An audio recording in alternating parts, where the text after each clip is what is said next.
Can I tell y'all what's frustrating me today? What's pissing me off today? Because Christians do not want the world to get better. They're faking like they're here to change the world, save the world, minister mission to the world, but they do not want the world to get better. And I'll take it a step further because they're leading a charge on most of the problems that we're experiencing here in America today and across the world. Let's talk about it. One of the craziest phenomenons that I'm experiencing is that I have intelligent and seemingly rational people who make horrible choices for their lives every single day. And I had to say, why are you not doing what's best for you? Why are you not speaking up for yourself? Why are you not setting appropriate boundaries? Why are you not going after the promotion? And 9 times out of 10, they're going to tell me it's because of some kind of indoctrinated family tradition, some kind of illogical thinking that they have been taught that's governing their mind and keeping them from doing what makes sense and what is best. Like, it's so fucking frustrating of why black people specifically and women in general don't do what makes logical sense because of religious indoctrination that's keeping us stuck and is keeping us behind. It's keeping women in harmful and abusive situations. It's keeping us from doing what is best for us, what's best for our community, what's best for our children, because we're trying to fit into a religious box. And black people haven't accepted that we are not practicing Christianity. What we call as Christianity is African spiritualism that is cloaked under a loose veil of Christianity. But the real Christianity, if you read in the Bible, if you're paying attention, it includes incest, pedophilia, genocide, colonization, slavery, so many different themes that are present within the Bible. It is not condemning these things in any way. It is not talking down to these things in any way. As a matter of fact, it's giving a blueprint and a playbook on how to divide and conquer the world through religious indoctrination and brainwashing, pretty much. The reason why Donald Trump and all of these MAGA people can be so pro-Christian in their hatred, in their bigotry, is because the Bible is promoting that, and black people do not want to accept it, because not my Jesus.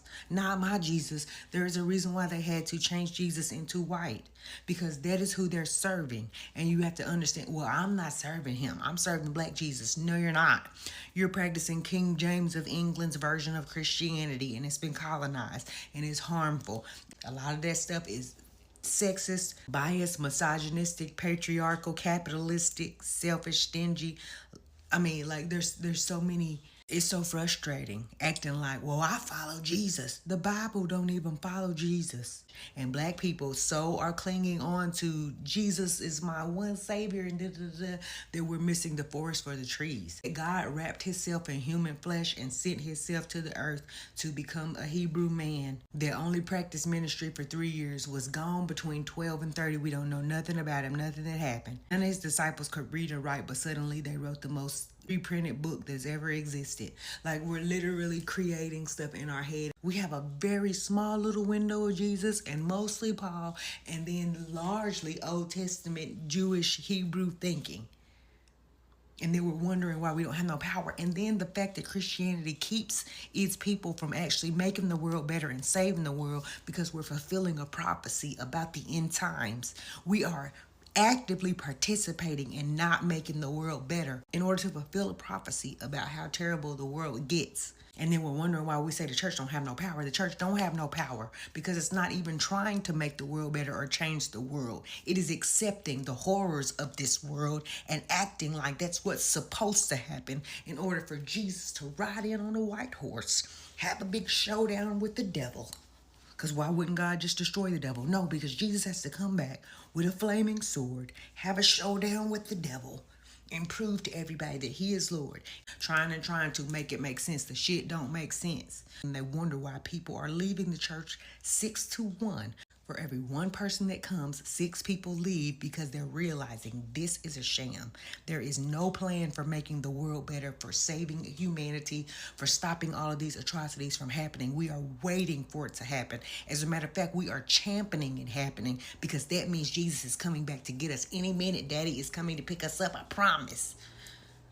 And the world is falling apart. And we're sitting in there singing and shouting and clapping and just putting on nice dresses at the meeting. Looking at a damn fool. Not doing anything to make the world better. Don't have no power, no political power, no power to change nothing. And we're happy with taking away other people's rights as long as it aligns with us. But what we don't understand is, if you can change the rules in order to fit a certain group of people, even if the group is Christians, even if it's your group, So yeah, I want the 10 Commandments. I want prayer in school. I want all of these things happening until it is your rights being stripped away.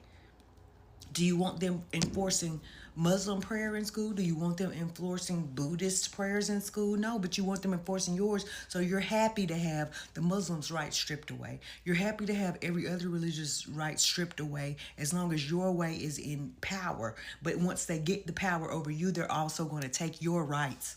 And the church is complicit in this problem. The church is actually leading the charge in this problem. And the black Christians don't want to take accountability for it because not my Jesus.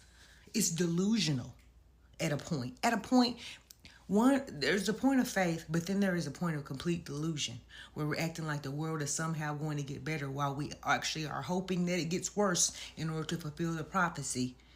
And then wondering why people are not drawn to this powerless religion that makes you a slave to it, robs you of your happiness, because God didn't promise you happiness.